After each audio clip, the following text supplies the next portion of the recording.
Hi guys, today I am going to explain about the root air and pathway of water absorbed by the root, types of movement of water into the root cells.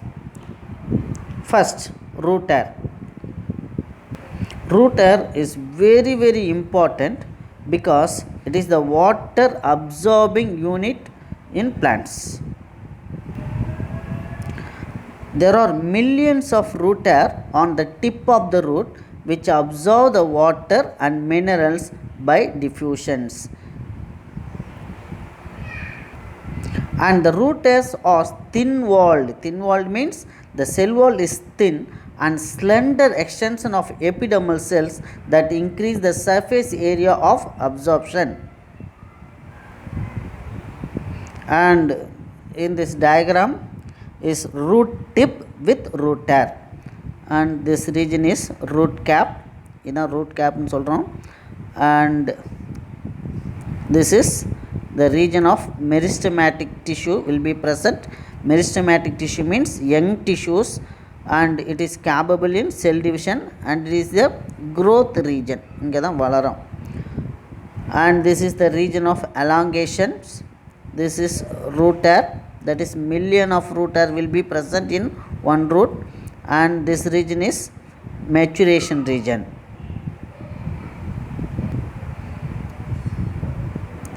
The million of root hairs are present in the tip of the root which are used to absorb the water and minerals from the soil. அப்போ சாயிலிருந்து வாட்டரையும் மினரல்ஸையும் இந்த root hair வந்து absorb பண்ணும். எது மூலமாக absorb பண்ணுன்னா by diffusion. So by diffusion அப்படின்னா the movement of solid, liquid or gaseous molecules from the region of higher concentration to the region of lower concentration region, but without utilizing the energy. அப்படின்னா இங்கே பாருங்கள், இந்த higher இங்கே வந்து water molecules வந்து higher கான்சன்ட்ரேஷனில் இருக்கும். ஆனால் ரூட் ஏரில் water concentration will be low. So அதனால் ஆட்டோமேட்டிக்காக என்ன பண்ணும், the water will be enter into the root hair. Root ஏருக்குள்ளே நுழைய ஆரம்பிச்சிடும். ஸோ இதுக்கு பேர் தான் டிஃப்யூஷன் அப்படின்னு சொல்கிறோம். இந்த மூமெண்ட்டுக்கு எனர்ஜி எதுவுமே யூஸ் பண்ணாது. So it is a passive movement. And next topic is pathway of water absorbed by the root. The root hair absorb பண்ண வாட்டர் அது எந்த பகுதி வழியாக, எந்த பாதை வழியாக டிரான்ஸ்போர்ட் ஆகுது அப்படின்னு பார்க்க போகிறோம். டயக்ராம் பாருங்கள், இது ரூட் ஹேர் செல்ஸ். ஒரே ஒரு ரூட் ஹேர் தான் போட்டிருக்கேன். ஸோ இது வந்து சாயில்னு வச்சுக்கோங்க. சாயிலில் என்ன இருக்குது, வாட்டரும் மினரல்ஸும் இருக்குது. ஸோ ரூட் ஹேருக்குள்ளே வாட்டர் என்டர் ஆகிடுச்சின்னு வச்சுக்கோங்க. என்டர் ஆன பிறகு பார்த்திங்கன்னா the water molecules from the root hair, that concentration will be high compare the cortex cells. So இதுதான் கார்டெக்ஸ் செல்ஸ்ன்னு சொல்கிறோம். ஸோ இந்த கார்டெக்ஸ் செல்ஸில் இருக்கிற வாட்டர் கான்சன்ட்ரேஷனை விட இந்த ரூட் ஹேர் செல்ஸில் இருக்கிற water concentration will be high, அதிகமாக இருக்கும். ஸோ அதனால் என்ன பண்ணும், the automatically the water is enter into the cortex cells by the osmosis method. So what is osmosis அப்படின்னு சொன்னால், the movement of water molecules or solvent from the region of higher concentration to the region of lower concentration through the semi permeable membrane. So நீங்கள் கேட்கலாம், இங்கே எது semi permeable membraneன்னு கேட்கலாம். the living cells is act as a semi permeable membrane. இப்போ கடைசியாக இங்கே பாருங்கள், water வந்து ரூட் ஹேருக்குள்ளே போகுது. போன பிறகு இங்கே ரூட் ஹேர் செல்ஸில் கான்சன்ட்ரேஷன் அதிகமாக இருக்குது. எதை கம்பேர் பண்ண, இந்த கார்டெக்ஸ் செல்ஸை கம்பேர் பண்ண. அதனால் ஆட்டோமேட்டிக்காக இந்த ஆஸ்மோசிஸ் வழியாக கார்டெக்ஸ் செல்லுக்குள்ளே போகுது. கார்டெக்ஸ் செல்லுக்குள்ளே போயிட்டு கடைசியாக ஜைலம் வெசல்ஸுக்குள்ளே போகுது. ஜைலம் வெசல்ஸுக்குள்ளே போயிட்டு கடைசியாக அடுத்தது எங்கே போகும், ஸ்டெம்முக்கு போகும். ஸ்டெம்முக்கு போயிட்டு அடுத்தது லீஃப்க்கு போக ஆரம்பிச்சிடும்.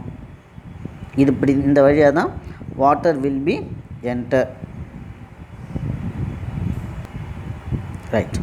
Once the water enter into the root hair, the concentration of water molecules in the root hair cells became more than the cortex cells. Thus, the water from the root hair move into the cordial cells by osmosis and then reach to the xylem. From there, the water is transported to the stem and leaves. And next topic, types of movement of water into the root cells. root செல்ஸுக்குள்ளே move ஆகுது இல்லையா, அது எந்த டைப்பில் move ஆகும் அப்படின்னு பார்த்தீங்கன்னா ரெண்டு விதமாக மூவ் ஆகும்.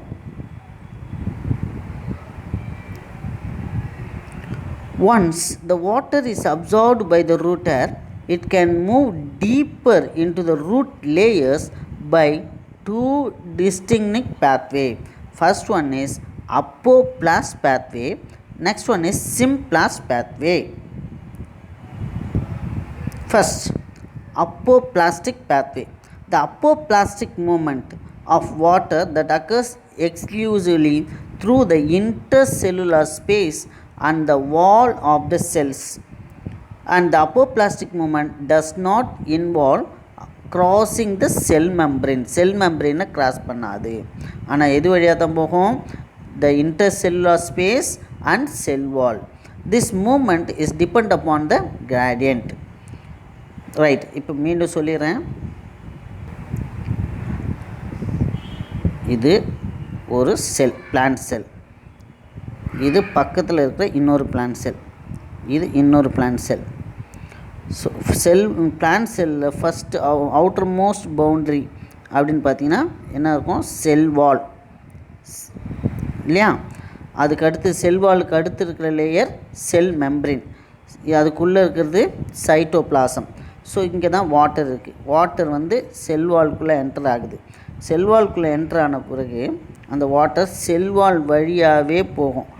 செல் வால் வழியாகவே இன்னொரு செல்ஸுக்கு என்டர் ஆகும், அப்படியே இன்னொரு செல்ஸுக்கு என்டர் ஆகும், அடுத்தது இன்னொரு செல்ஸுக்கு என்டர் ஆகும். இதுதான் apoplast pathway of water movement. And next is symplastic movement. The water travels through the cell wall, that is through the cells, their cytoplasm and intercellular movement through the plasmodesmata. இப்போ இது பார்த்திங்கன்னா எதுக்குள்ளே போகும், செல் மெம்ப்ரேனுக்குள்ளே போயிட்டு அப்படியே சைட்டோபிளாசத்துக்குள்ளே போயிட்டு கடைசியாக பிளாஸ்மோடெஸ்மேட்டா வழியாக நெய்பரிங் செல்ஸுக்கு போக ஆரம்பிச்சிடும். ஸோ பிளாஸ்மோடெஸ்மேட்டா அப்படின்னா, so it is a cytoplasmic connection between the neighbouring cells in the plant tissue. So இங்கே பாருங்கள், இது ஒரு பிளான்ட் செல், இது இன்னொரு பிளான்ட் செல், இது நெய்பரிங் செல்ஸ் இல்லையா. ஸோ வாட்டர் வந்து இந்த இதுக்குள்ளே என்டர் ஆகுது, அப்படியே செல் மெம்ப்ரேனுக்குள்ளே வருது, அப்படியே சைட்டோபிளாசத்துக்குள்ளே வருது. ஸோ இங்கே பார்த்தீங்கன்னா ஒரு கனெக்ஷன் மாதிரி இருக்கா, பிரிட்ஜ் மாதிரி இருக்கா. ஸோ இதுக்கு தான் பிளாஸ்மோடெஸ்மேட்டான்னு பேர். So it is a cytoplasmic connection between the neighbouring cells. And the water thus enter to the cells through the cell membrane, hence the movement is relatively slow. So ஆனால் அப்போப்ளாஸ்டிக் மூமெண்ட்டில் செல் வால் வழியாகவே intercellular space வழியாகவே ஃபாஸ்ட்டாக move ஆகும். ஆனால் இது செல் membrane, cytoplasm, plasmodesmata வழியாக போகிறதுனால it is a slow moment.